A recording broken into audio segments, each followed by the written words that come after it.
আগে বালুচরিটা একটু খড়খড়ে ছিল।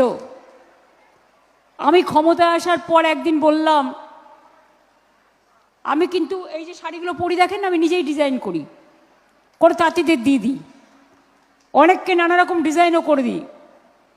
তো বালুচরি শাড়ির ক্ষেত্রে আমি বলেছিলাম, তোমরা এটা একটু নরম করো, অর্থাৎ যে ফাইবারটা ইউজ করো সেই ফাইবারটা যদি একটু নরম করো।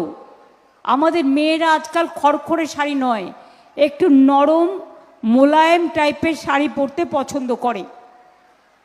দুনিয়া বদলাচ্ছে, অনেক কিছু বদলাচ্ছে, কাজেই এখন দেখবেন বিষ্ণুপুরী শাড়ি, শুধু বালুচরি শুধুমাত্র শাড়ি নয়, বিশ্ব বাংলার সব দোকানে পাবেন, বাংলার হাটে পাবেন, সৃষ্টিতে পাবেন, সেলফ হেল্প গ্রুপের মেলায় পাবেন। এবং ছেলেদের জন্য বালুচরি সিল্কের শাড়ি যেটা হয়, ওই বালুচরি জামা, পাঞ্জাবি, এগুলো পার্ক সার্কাস ময়দান থেকে শুরু করে, পার্ক সার্কাস থেকে শুরু করে, এয়ারপোর্ট থেকে শুরু করে সর্বত্র পাওয়া যায়।